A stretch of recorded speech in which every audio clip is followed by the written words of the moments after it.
Encounter at Don Mueang. The 7-second lesson. Don Mueang Airport, Bangkok. June 1971, 3:47 p.m. Bruce Lee was waiting for his flight to Hong Kong when he heard a voice behind him. "Are you Bruce Lee?" It wasn't a question. It was an accusation.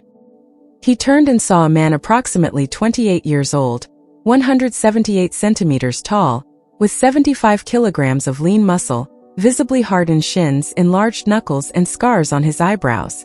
He wore a Lumpini Stadium gym shirt. A professional Muay Thai fighter.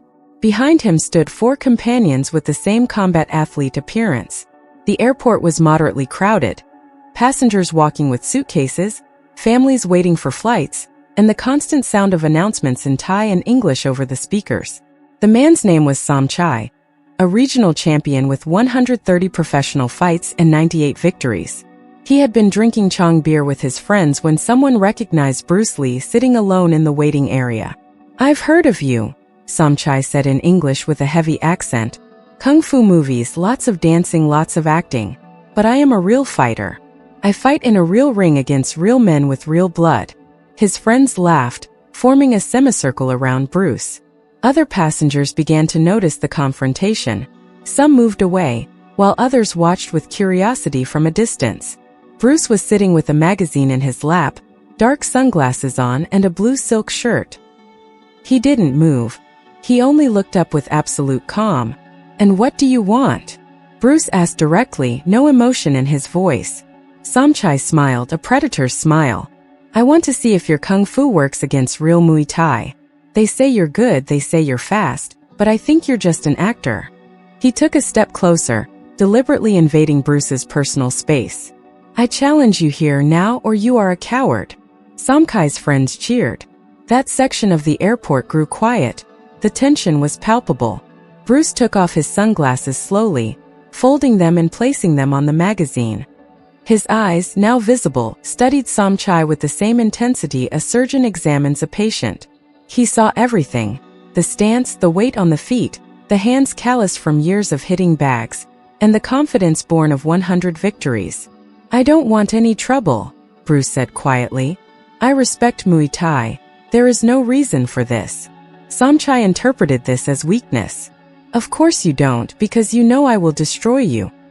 He poked Bruce's chest with 2 fingers, a light poke but clearly provocative. It was a mistake. Bruce stood up in one fluid motion, without haste, but without hesitation. Standing, he was notably shorter than Somchai and weighed 10 kilograms less, but something in his presence made 2 of Somchai's friends instinctively take a step back. "If you insist," Bruce said in a flat voice, "then let's make it quick. Not here with airport security. Outside in the cargo area. 30 seconds, you and I. Afterward, you leave me alone." Somchai, believing he had won, nodded immediately. "Perfect. Let's go." The confrontation. Bruce picked up his carry-on bag and walked toward the side exit leading to the cargo area and hangars. Somchai followed with his friends, and behind them, at least 20 curious passengers who had witnessed the exchange. They stepped out into the brutal Bangkok heat. The sun beat down like a hammer and the asphalt radiated warmth. Bruce walked to an empty area between 2 corrugated metal hangars, a space of cracked concrete used for maneuvering luggage. He set his suitcase on the ground, took off his shoes, and stood barefoot on the hot cement. He didn't warm up, he didn't stretch, he just waited. Somchai began his ritual, shaking out his legs, throwing practice kicks into the air, and rolling his shoulders. His friends formed an improvised circle, shouting encouragement in Thai. "Ready, actor," Somchai mocked, adopting a perfect Muay Thai stance. Feet shoulder-width apart, hands up, elbows protecting ribs, and weight balanced. 130 fights had refined that stance to perfection. Bruce adopted his own stance. Feet closer together, weight back, hands in a position that seemed simultaneously relaxed and ready to explode. "Go ahead," Bruce said expressionless. Somchai attacked immediately with his favorite weapon. A low roundhouse kick, his hardened shin aimed at Bruce's thigh with the intent to paralyze the leg. It was the technique that had destroyed dozens of opponents. The leg swung with terrifying speed, the air whistling. Second one. Bruce moved forward inside the arc of the kick before it could generate power. His hand pushed Somkai's knee down while his right fist shot toward Somkai's throat, stopping an inch from contact. He could have crushed it. He didn't. Second 2. Somchai, surprised but not intimidated, threw a boxing combination. Jab, cross, hook. Perfect technique, real speed. Bruce dodged by moving his head exactly as much as necessary, each punch passing where his face had been an instant before. He countered with a palm strike to Somkai's solar plexus, stopping at contact without following through with force. Another message. You're open here too. Second 3. Somchai tried the Thai clinch, reaching for Bruce's head to control it and launched devastating knees. His hands almost reached Bruce's neck. Almost. Bruce pivoted, broke the grip before it could form, and swept Somkai's support leg with perfect timing. Somchai fell to his hands and knees, rolled and got up quickly, but every time he tried to reset, Bruce was already there in position. Second 4. Somchai threw a spinning back kick with all his power, a desperate all-or-nothing technique. If it connected, Bruce would go to the hospital. The leg cut the air with an audible hiss. Bruce stepped inside, caught the ankle mid-air with his left hand, and held the leg extended. Somchai was left balancing on one foot, completely vulnerable. Bruce looked directly into his eyes and held the leg for 2 full seconds, showing absolute control. Then he lowered it gently without attacking the exposed knee. He could have shattered it. He chose not to. Second 5. Somchai, breathing hard now, launched a wild combination.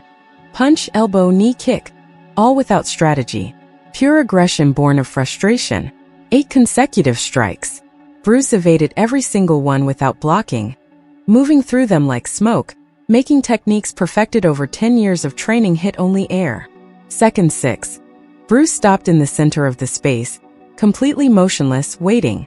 Somchai stopped too, arms dropping, breathing heavily, not from physical exhaustion, but from the growing realization that nothing he knew was working.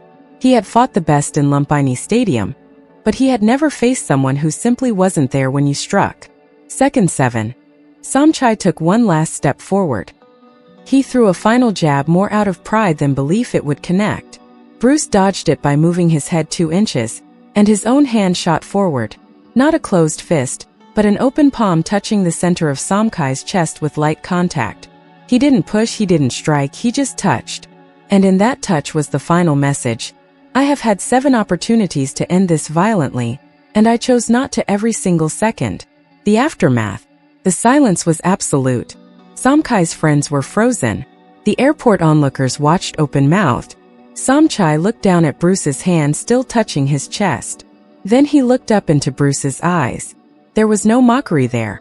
No triumph, just a statement of fact. It's over, Bruce said simply, lowering his hand and taking 3 steps back. Your Muay Thai is excellent.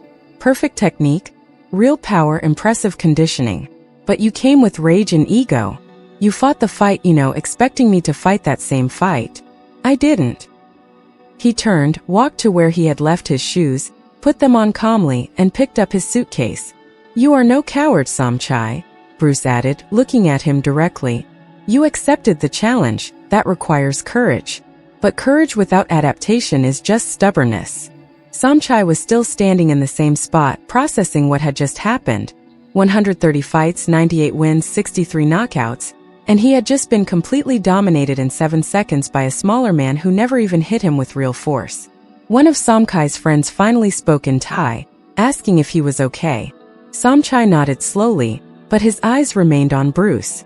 How? He finally asked. How do you do that? Bruce paused, considering whether to answer. He decided the man deserved at least to understand. Muay Thai teaches you to hit harder, to take more punishment, to dominate within specific rules. It is formidable, but I train without rules. I train to end fights before they start, reading the intention before the movement, being where the opponent doesn't expect. It's not better or worse than your art, Bruce continued. It's different. You fight in a ring with rounds, a referee, and similar weights. I train for the street where there are no rounds, no referee, where the opponent might be bigger, have a weapon, or have friends. Different contexts require different tools. He adjusted his sunglasses. You came here to prove Muay Thai is superior to Kung Fu, but you weren't fighting Kung Fu. You were fighting Jeet Kune Do, my personal art. And the first rule of Jeet Kune Do is, there are no rules. Somchai absorbed this, his posture gradually relaxing from combat tension. You said you would destroy me, Bruce reminded him without malice. You had 7 seconds to try. Now understand this. I didn't destroy you because I didn't come here to destroy. I came to wait for a flight. The final lesson. The airport security officer finally arrived, running toward the group. What's going on here? He demanded. Is there a problem? Bruce answered before anyone else could. No problem, just a demonstration between martial artists. We're finished. I'm heading back to my gate now. He began walking back toward the airport entrance, calm and unhurried. Somchai watched him walk away, then turned to his friends. He said something in Thai, his voice quiet and stripped of the arrogance he had 15 minutes prior. He walked 10 paces, stopped and turned back. Bruce was still visible in the distance. Bruce Lee! Somchai shouted. Bruce stopped and turned. Somchai walked quickly back to close the distance. When he was in front of Bruce again, he did something that surprised everyone. He performed a traditional Thai Y, hands pressed together in front of his chest, head bowed, a gesture of deep respect. Thank you for the lesson, he said simply. Bruce returned the gesture. Train hard. You have real talent. Just remember, strength without adaptation is rigidity, and rigidity eventually breaks. Somchai nodded. May I ask one thing? When you caught my leg in the air in second 4, you could have broken my knee. I saw the opening. I know anatomy. Why didn't you? Because you came with ego, but not with true intent to harm, Bruce replied honestly. You came to prove a point, not to destroy a man. I responded with the same intent. I showed you I could end it without showing you what it would actually feel like. Besides, Bruce continued, destroying your knee would have proven my technique, but it would have ruined your career. You're 28, you probably have another 5 years of fighting in you if you take care of your body. Why would I take that for ego? I gain nothing by breaking your knee. I gain much more by showing you control. He paused. True martial art is not about how much damage you can do. It's about how much control you have. Anyone can destroy. That's easy. To dominate without destroying, that requires real mastery. Somchai processed this, connecting it to his own training where masters often said, beginner fighters hit hard all the time. Master fighters hit hard only when necessary. Your teacher is wise, Bruce nodded. Listen to him more than you listen to your ego. He adjusted the bag in his hand. Now I really need to get to my gate or I'll miss my flight. Somchai stepped aside, clearing the path. One day when I have more experience, I might visit you to train. I want to understand more of what you did today. Bruce smiled. If you are ever in Hong Kong or Los Angeles, ask for me. I don't promise to teach you everything. Jeet Kune Do is personal. The 7 seconds of Bangkok. For each practitioner, but I will share what I believe can help you. He handed over his simple white contact card, bearing only his name and phone number. Somchai took it as if it were a sacred object, tucking it carefully into his pocket. I will. Thank you again. This time, when Bruce turned to walk back to the terminal, Somchai did not call him back. He stood watching until Bruce disappeared through the entrance. Then he returned to his friends, who immediately surrounded him with questions. The story of what had happened would spread quickly through the Muay Thai gyms of Bangkok. Some would say Somchai had been defeated. Others would say he had been educated. Some would insist Bruce Lee must have used tricks or that Somchai hadn't fought seriously. But those who were there, those who witnessed it directly, knew the truth. They had seen two martial artists from different worlds meet, and they had seen that real victory was not about who could cause the most damage, but about who understood when damage was unnecessary. The internal master. Bruce returned to Gate 12, sat in the same seat as before, and opened the same magazine. His hands were completely steady, without a tremor of adrenaline. His breathing was normal with no elevation in heart rate. Physically, those 7 seconds had required almost nothing of him. Mentally, they had required everything. Constant reading of intent, calculation of distance and timing, and instantaneous decisions on when to move and when to stay still. Absolute control to dominate without harming. That was the part the public never saw, the part movies could never capture. the massive mental effort required to make it look effortless. A woman sitting nearby, who had witnessed the initial confrontation, looked at him with wide eyes. "Are you all right?" she asked in English with a British accent. Bruce looked up from his magazine and smiled reassuringly. "I'm fine, thank you." She hesitated, then asked, "What happened out there? Everyone is talking about it. Some say it was a real fight. Others say it was a demonstration." Bruce considered how much to reveal. "A martial artist wanted to test something. I showed him what he needed to see. That's all." She waited for more details, but when it became clear Bruce wasn't going to elaborate, she nodded slowly. "Well, it was impressive to watch. Very controlled, very." She searched for the right word. "Professional." Bruce acknowledged the compliment with a nod and returned to his magazine. But he wasn't really reading. He was reflecting on the encounter, analyzing it as he did with every confrontation, searching for what worked, what could be improved, and what he had learned. Collapsing assumptions. Somchai had excellent technique. He was legitimate, sharpened by years of real fights, but he had come with a ring mentality. He expected rounds, expected both fighters to respect certain conventions, and expected a specific type of exchange. Bruce had operated entirely outside those expectations. He hadn't blocked the way you're supposed to block. He hadn't countered when you're supposed to counter. He hadn't maintained the distance that Muay Thai requires to generate power. He had collapsed every assumption Somchai brought with him. That was the essence of Jeet Kune Do, to have no fixed form, to adapt instantly, and to intercept intention before it became a completed action. It worked against Muay Thai, it worked against karate, it worked against boxing. It worked because it wasn't a rigid system but a fluid philosophy. The announcement finally came. Flight 307 to Hong Kong. Now boarding at Gate 12. The legacy of a lesson. Bruce picked up his bag, joined the line, and presented his ticket. As he walked down the jet bridge, he thought briefly of Somchai. The man had shown courage by challenging him and, more importantly, had shown humility by recognizing the lesson. Those qualities meant he would likely become a better fighter because of this experience, not a worse one. Many men, when dominated like that, become bitter, make excuses or deny reality. Somchai had chosen differently.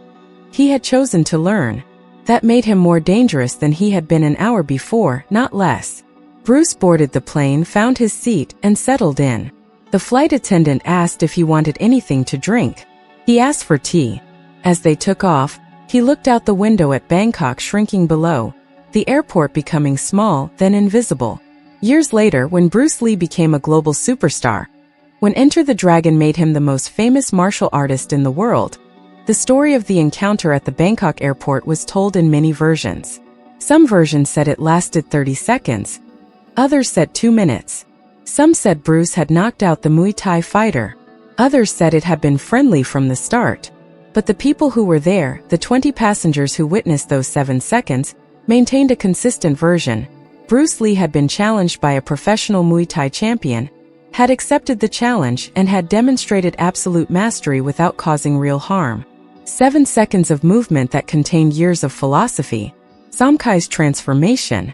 Somchai, for his part, never spoke publicly about the encounter during Bruce's life. He felt that doing so would be selling the experience for attention. But privately, in his gym, when training new fighters who arrived with too much ego and too little understanding, he would sometimes tell the story.